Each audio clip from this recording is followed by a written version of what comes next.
tempo é uma coisa restrita.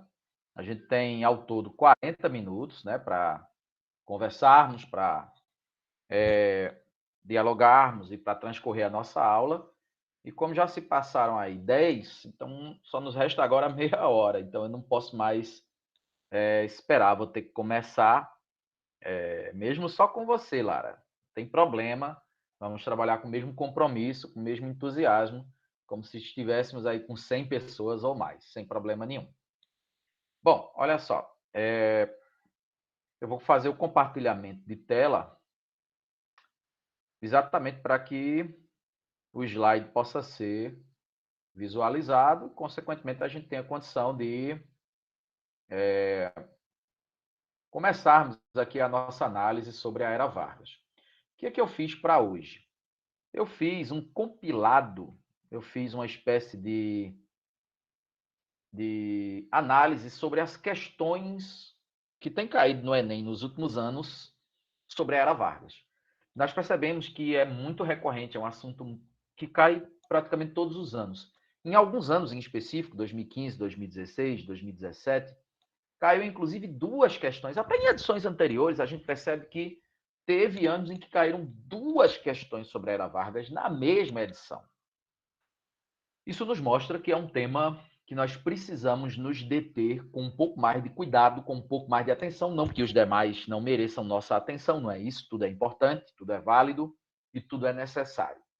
Mas é claro que aqueles assuntos que são mais frequentes, se a gente tem, por exemplo, por objetivo tirar uma nota legal no Enem, né? Ser bem-sucedido no Enem. Então é óbvio que aqueles assuntos que são mais recorrentes, mais frequentes, e eu aponto inclusive outro de história do Brasil, que é a Primeira República, ou República Velha. Cai bastante, praticamente todo ano. É difícil ter um ano em que esse assunto não venha à tona. A Era Vargas é um desses temas assim que nós precisamos realmente nos deter. Eu coloco, inclusive, em aula já disponibilizada para vocês, as razões pelas quais a Era Vargas é um assunto tão importante e tão utilizado no Enem, no SSA, que é o exame seriado da UPE. Todos esses exames externos, eles trazem, repito, com bastante regularidade, ano após ano, o tema da Era Vargas, explorando as três fases da Era Vargas. São três fases. A primeira fase a gente denomina de período ou governo provisório, que vai de 30 a 34. Depois nós temos o governo constitucional, que é de 1934 até 37. E em seguida nós temos a ditadura do Estado Novo, que vai de 37 até 1945. Dessas três fases, o que cai mais é sobre a ditadura do Estado Novo, de 37 a 45. Mas, óbvio, nós precisamos nos preparar para tudo, porque a gente não sabe o que é que vai entrar, o que é que vai cair, o que é que vem pela frente. Nós precisamos estar realmente preparados para o que der e vier. Bom, vamos lá. Essa edição do Enem de 2017, ela trouxe essa questão, me parece que foram até duas questões sobre o Enem, sobre a Era Vargas, nessa edição do Enem de 2017, e ela trouxe essa questão aqui, que é bem interessante. O contexto dela, eu vou logo explicando, é a sucessão do governo Getúlio, que se dá em 1945. Vamos situar no tempo e no espaço. Olhando aqui a publicação, essa publicação que nós vamos ler já já, utilizado um fragmento aqui para construir essa questão, foi uma publicação de 16 de setembro, nós podemos ver aqui na nota de rodapé, 16 de setembro de 45. O que estava acontecendo naquele momento? A Segunda Guerra Mundial tinha acabado, e depois que a Segunda Guerra Mundial terminou, você precisa assistir a aula que eu coloco disponível para você sobre a Era Vargas. Depois que a Segunda Guerra terminou, o mundo ele é varrido por uma onda liberal, uma onda democrática, e os ditadores começam a perder força devido à queda do nazifascismo na Europa, e a ditadura varguista não foi diferente. Ficou uma incompatibilidade. Depois você assiste essa aula, você vai entender isso. O governo varguista se enfraqueceu substantivamente, né?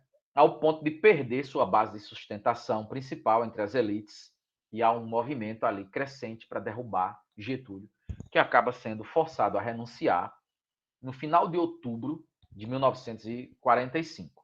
As eleições marcadas para o final daquele ano traziam 2 candidatos.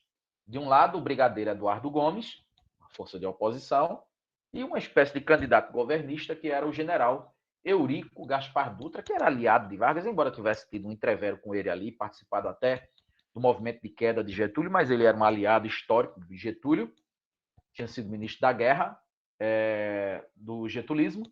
O Eurico Gaspar Dutra. Esse é o contexto no qual, inclusive com o movimento queremista, que era para a massa de trabalhadores querendo manter Getúlio no poder. Então, esse é o contexto no qual essa questão ela é construída. É preciso entender tudo o que estava acontecendo naquele setembro de 1945 para poder nós compreendermos o todo, analisarmos a questão com assertividade e podermos julgar os itens com clareza. Então, vamos agora à leitura. Diz assim: estão aí, como se sabe, 2 candidatos à presidência, os senhores Eduardo Gomes e Eurico Dutra, e um terceiro, o senhor Getúlio Vargas, que deve ser candidato de algum grupo político oculto, mas é também um candidato popular. Porque há 2 queremos. O queremos dos que querem ver se continuam nas posições e o queremos popular. Afinal, o que é que o senhor Getúlio Vargas é? É fascista? É comunista? É ateu? É cristão? Quer sair? Quer ficar? O povo, entretanto, parece que gosta dele. Por isso mesmo, porque ele é a moda da casa.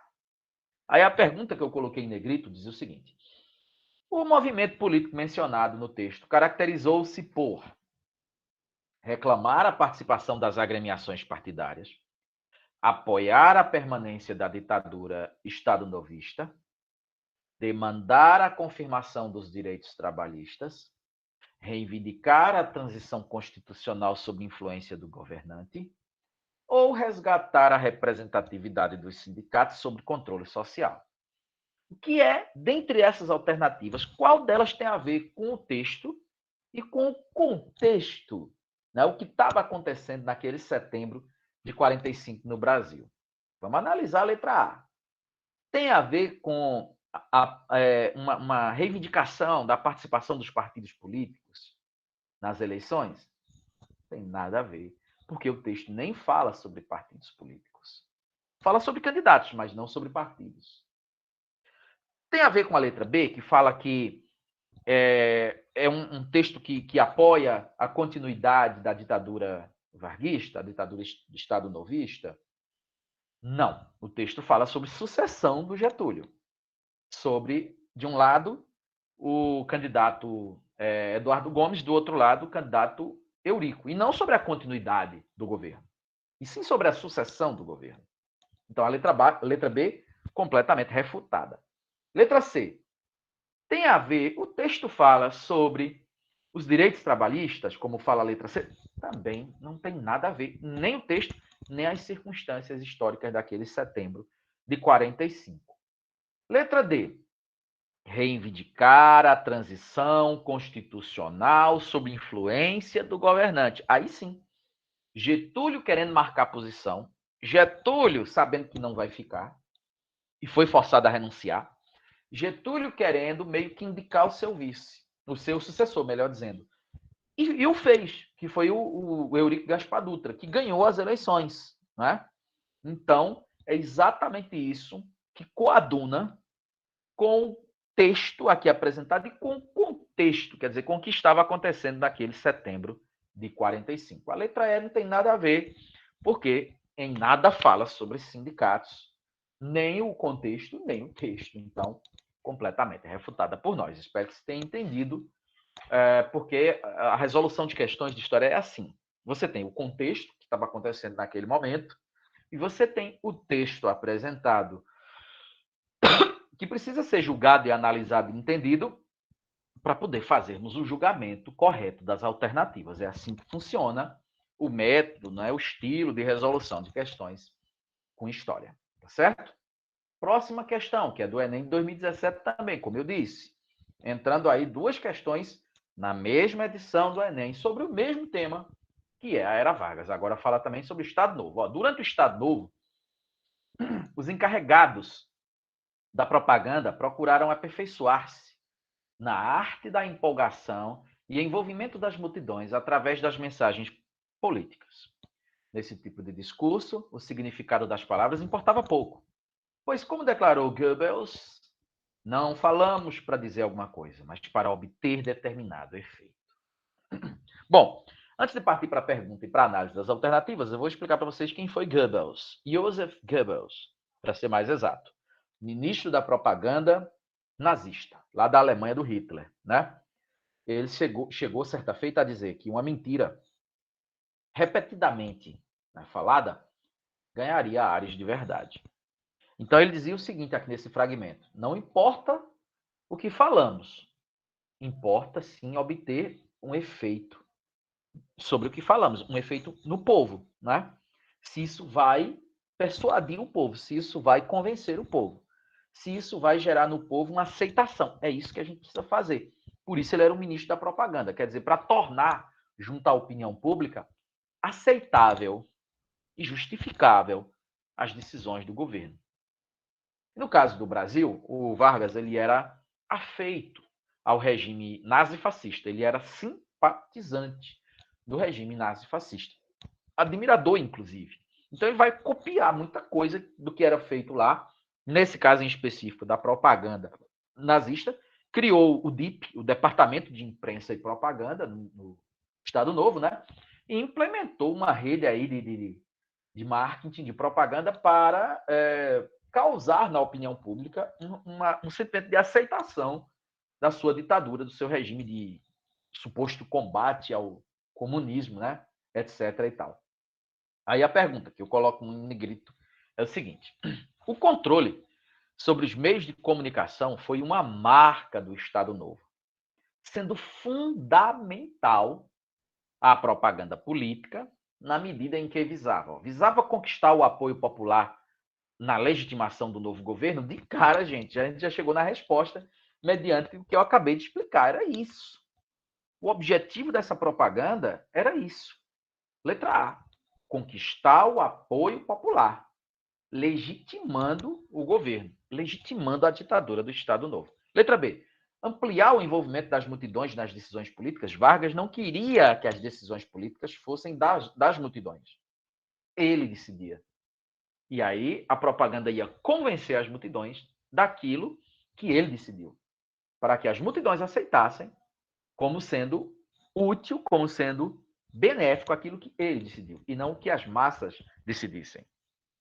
Letra B: aumentar a oferta de informações públicas para a sociedade. O objetivo não era esse, sim convencer a população acerca do que ele estava decidindo. Fechar o regime, ditadura, falta de liberdade de expressão, porque tudo isso era necessário para combater o comunismo. Tá? Queria legitimar a sua prática. E isso o DIP fez muito bem. Pelo menos durante um certo tempo. Letra D: estender a participação da democracia aos meios de comunicação no Brasil. Ele não queria participação democrática, não queria isso. Né? Longe disso. Vargas não foi um entusiasta da democracia. Pelo contrário, até criticou em diversos discursos, ele critica a democracia como sendo um regime fraco, um regime inapropriado. Ele era defensor de um Estado intervencionista forte. E, nesse momento, admirador do nazifascismo, como eu já falei, né, que passava longe do regime democrático. E letra E: alargar o entendimento da população, também não era sua intenção, sobre as intenções do novo governo. Então, pessoal, sobra realmente a letra A como coerente, e por isso a letra A acaba sendo a resposta mais adequada, tanto ao contexto quanto ao texto, tá certo? E vamos agora para a próxima questão, que é a terceira, nessa nossa linha aqui de análise a respeito da Era Vargas. Essa é de 2016, ano em que também caíram duas questões sobre esse assunto, sobre a Era Vargas. Vamos lá. Diz assim: a regulação das relações de trabalho compõe uma estrutura complexa, em que cada elemento se ajusta aos demais. A Justiça do Trabalho é apenas uma das peças dessa vasta engrenagem. A presença de representantes classistas na composição dos órgãos da Justiça do Trabalho é também resultante da montagem dessa regulação. O poder normativo também reflete essa característica. Instituída pela Constituição de 34, a Justiça do Trabalho só vicejou no ambiente político do Estado Novo, instaurado em 37. Aí a pergunta que está em negrito é a seguinte: a criação da referida instituição estatal, que é a Justiça do Trabalho, na conjuntura histórica abordada, teve por objetivo. É importante lembrar, gente, que Vargas criou não só a Justiça do Trabalho, criou o Ministério do Trabalho e do Comércio, criou o Ministério da Educação, o Ministério da Saúde, nada disso existia antes de Getúlio. Bom, qual é o propósito da Justiça do Trabalho? A Justiça do Trabalho, ela vai mediar, ela vai julgar, ela vai arbitrar as disputas, os embates envolvendo, de um lado, a classe trabalhadora e, de outro lado, a classe patronal. Se há divergências, se há embates, se há disputas e se há desentendimentos entre trabalhadores e patrões, entre empregados e empresários, o fórum adequado nessas disputas para resolver essas pendengas, essas pelejas, é a Justiça do Trabalho. Era e continua sendo assim. É por isso que a resposta não poderia ser outra, dentre essas que temos, que não a letra B. Porque a letra B fala exatamente isso que acabamos de dizer. Ordenar os conflitos laborais. É preciso entender que laboral vem de labor. Labor significa trabalho. Tá? Pode ser que alguns de vocês não entendam o significado da palavra laboral, que vem de labor, que significa trabalho. Tá? Veja, a Justiça do Trabalho não foi criada e não funciona com o propósito do que diz a letra A, legitimar os protestos nas fábricas. Ou o que diz a letra C, oficializar os sindicatos. Ou o que diz a letra D, que a Justiça do Trabalho tem por fim assegurar os princípios liberais. Ou unificar, como diz a letra E, os salários dos profissionais. Nada disso é o propósito, é o fim, é o objetivo da Justiça do Trabalho. E sim mediar esses conflitos, envolvendo, de um lado, os trabalhadores, de outro, a classe patronal. Por isso, a resposta é a letra B. Tá certo? Tranquilo? Então, espero que você esteja aí entendendo, né, essa nossa explicação. E vamos agora, então, para a próxima questão. A próxima questão, que é do Enem, deixa eu maximizar aqui.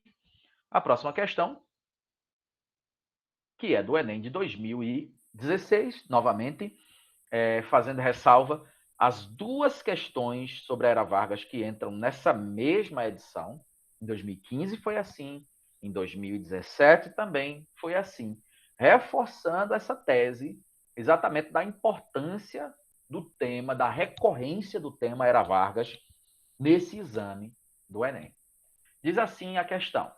Em 1935, deixa eu fazer um parêntese para explicar que esse ano de 35, e aí você vai dar uma olhada na aula que eu coloco disponível para você sobre a Era Vargas. Eu explico ali em 37 minutos aproximadamente muita coisa sobre esse período, muita coisa que eu considero útil para você entender a Era Vargas. 35 é um ano chave porque é o ano em que ocorre a intentona comunista. Para saber o que foi isso, assista a aula.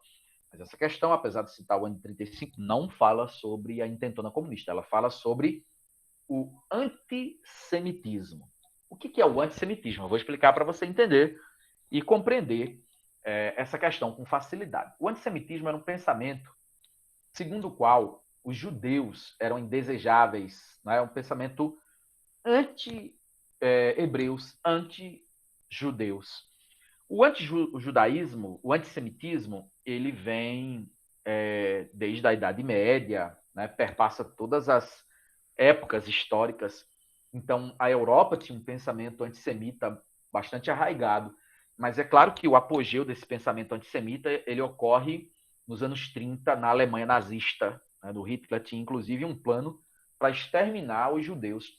E as razões pelas quais ele odiava os judeus, inclusive falo um pouco sobre isso na minha aula, mas eu vou explorar esse assunto Eu vou explorar esse assunto quando a gente for trabalhar o nazifascismo, quando a gente for trabalhar o período entre guerras, quando a gente for trabalhar a Segunda Guerra Mundial. Mas, enfim, ele tinha um projeto chamado de Solução Final, que era para exterminar os judeus, né, nas câmaras de gás, nos campos de concentração. E como Vargas era um simpatizante, um admirador do nazifascismo, então ele vai importar algumas coisas do nazifascismo. Né? A gente já viu, inclusive, da propaganda do Goebbels, e o pensamento antissemita não foi diferente. Então, esse texto fala sobre isso. Eu gostaria de fazer a leitura e você preste atenção aí, vai acompanhando comigo para você entender direitinho. Recomeçando. Em 1935, o governo brasileiro começou a negar vistos a judeus. Posteriormente, durante o Estado Novo, uma circular secreta proibiu a concessão de vistos a pessoas de origem semita, inclusive turistas e negociantes, o que causou uma queda, desculpe o erro, da imigração judaica ao longo daquele ano. Entretanto, mesmo com as imposições da lei, muitos judeus continuaram entrando ilegalmente no país durante a guerra e as ameaças de deportação em massa nunca foram concretizadas, apesar da extradição de alguns indivíduos por sua militância política. Inclusive, a Olga Benário foi deposta nessa época. Olga Benário, assista o filme Olga. Na minha aula sobre a Era Vargas, eu destaco esse filme e você encontra gratuitamente no YouTube para você ver. Olga Benário, militante alemã, judia, comunista, presa na intentona comunista de 35, grávida de um brasileiro, portanto, do Luiz Carlos Prestes. Ela tinha direito, por lei, de permanecer no Brasil devido a essa gravidez, mas mesmo assim Vargas consegue, na justiça, com apoio do STF, a deportação dela para a Alemanha. Sabendo que ao chegar na Alemanha, como de fato ocorreu, ela seria presa por ser judia e alemã, judia e comunista, desculpe, foi levada a um campo de concentração e lá faleceu na Câmara de Gás em 1942, se não estou enganado. Ou foi em 41 ou 42, mas acho que foi em 42.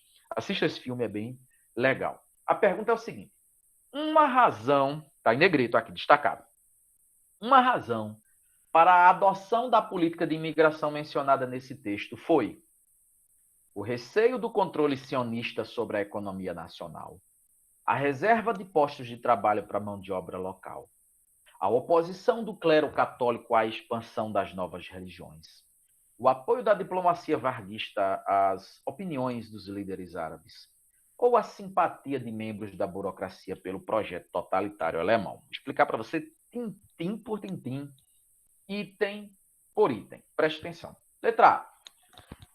Em suma, Vargas queria deportar os judeus que cá estavam. A letra A diz que é porque ele tinha medo que os sionistas, ou seja, que os judeus controlassem a economia do Brasil. Não tem nada a ver. Esse medo, se existisse, não se justificava porque os judeus não estavam a ponto de controlar a economia do Brasil. Nada a ver. Completamente absurdo a letra A. Letra B. Vargas queria expulsar e deportar os judeus que estavam no Brasil, segundo a letra B, porque Vargas queria criar uma reserva de postos de trabalho para a mão de obra local, com medo de que os judeus ocupassem os cargos de trabalho aqui no Brasil e deixassem os empregados brasileiros sem emprego. Nada a ver. Absurdo. Letra B, sem nexo algum. Não faz sentido. Letra C. Vargas queria expulsar e deportar os judeus que estavam no Brasil, segundo a letra C, por conta do clero católico, da Igreja Católica, que temia a expansão das novas religiões. Absurdo, né? Não era por causa disso, desse apoio da Igreja Católica, desse medo da Igreja Católica, dessa influência da Igreja Católica. Nem existia isso, né? Mas não é por causa disso que Getúlio queria deportar os judeus que cá estavam. Letra C. Era porque Getúlio apoiava as opiniões dos líderes árabes. Nós sabemos que havia um problema entre árabes e judeus, e há até hoje. Mas não era por causa disso, porque eles disputam a região da Palestina, da chamada Terra Santa, né? E depois da criação do Estado de Israel em 48, então, esses conflitos se acirraram e se desenvolveram algumas guerras ao longo dessa trajetória até hoje. Enfim, isso é um assunto muito importante, que é a questão árabe, a questão palestina. A gente pode discutir isso em outro momento, mas não tem nada a ver Não era por causa disso que Vargas queria deportar os judeus que cá estavam. E sim pelo que diz a letra E. Havia simpatia de membros da burocracia, ou seja, do governo, pelo projeto alemão, pelo projeto totalitário alemão. Porque eu disse que Vargas era simpático ao nazifascismo. E, obviamente, sendo simpático ao nazifascismo, então algumas coisas ele adotou, ele importou, não é? Entre eles esse antissemitismo. Bacana? Dá tempo a gente analisar mais uma questão. E essa questão ela é muito curiosa, do Enem de 2015. Esse assunto eu não trabalhei na minha aula, por isso eu vou explicar aqui antes de fazer a análise. É o seguinte, em 37, em novembro, né, de 37, Vargas implantou a ditadura do Estado Novo. Através do seu ministro da Justiça na época, o Francisco Campos, elaborou uma nova Constituição e promoveu uma cerimônia simbólica, que é a descrita nessa questão, onde a bandeira nacional ela foi erguida, ela foi hasteada, e as bandeiras, todas as bandeiras dos estados foram queimadas. O que é que essa simbologia representava? O que é que esse ato de queimar as bandeiras dos estados, na frente da bandeira nacional tremulando e hasteada, numa cerimônia pública, o que é que isso representava? Por que eles fizeram isso? O que essa simbologia queria dizer? Eu queria dizer que agora os interesses regionais, os interesses dos estados, não seriam mais importantes do que os interesses nacionais. Que o poder dos estados seria inferior ao poder central do governo federal, que representava o todo, que representava o povo brasileiro, a nação, o país, a grandeza do Brasil. Era isso, era um sentimento ufanista, patriótico, exagerado, né? Fascista, inclusive, fascistoide, não é? De uma construção de uma identidade nacional que seria superior aos interesses locais, regionais. Era essa representação, essa ideia que a queima das bandeiras locais, dos estados, representava nessa cerimônia. Vamos fazer a leitura. Bandeira do Brasil, és hoje a única, hasteada a esta hora em todo o território nacional, única e só. Não há lugar no coração do Brasil para outras flâmulas, outras bandeiras, outros símbolos. Os brasileiros se reuniram em torno do Brasil e decretaram desta vez com determinação de não consentir que a discórdia volte novamente a dividi-lo. Discurso do ministro da Justiça Francisco Campos na cerimônia da festa de bandeira em novembro de 37. Aí a pergunta que eu coloquei em negrito. O discurso proferido em uma celebração em que as bandeiras estaduais eram queimadas diante da bandeira nacional revela o pacto nacional proposto pelo Estado Novo, que se associa à supressão das diferenças socioeconômicas entre as regiões do Brasil, priorizando as regiões estaduais carentes. Não é por causa disso que as bandeiras foram queimadas. As regiões do Brasil têm diferenças. O Sudeste é de um jeito, né? Mais industrializado, mais urbanizado, mais rico. O Nordeste, o Norte é diferente. Essas diferenças elas são latentes até o dia de hoje e não há prioridade às regiões carentes, infelizmente. E não foi por causa disso que as bandeiras foram queimadas. Não tem nada a ver. Letra B. Orientação do regime quanto ao reforço do federalismo. Não, pelo contrário, estavam diminuindo o federalismo. Quer saber o que era federalismo? Assiste minha aula sobre a Primeira República, tá? Sobre a República das Espadas, que nós já disponibilizamos em outro momento para vocês. O federalismo, então, estava sendo enfraquecido com essa medida e não fortalecido. A letra B, portanto, não faz sentido. Letra C. Propagação de uma cultura, adoção de práticas políticas autoritárias. Sim. Considerando a contenção dos interesses regionais. Sim, em prol do suposto interesse nacional, os interesses regionais seriam suprimidos. Os interesses regionais seriam diminuídos. Em prol do interesse pátrio nacional do Brasil, representado pela ascensão de Getúlio, pela ditadura varguista, né? Isso simbolizando, então, o poder central como sendo prioritário. Era isso que simbolizava a queima das bandeiras ali em novembro de 37. Letra D, não, porque fala em propagação da cultura política avessa aos ritos cívicos. Não tem nada a ver. O que é o rito cívico? hastear a bandeira, cantar o hino, pôr a mão direita no peito enquanto você canta o hino. Isso é um gesto cívico. E não havia aversão aos gestos cívicos.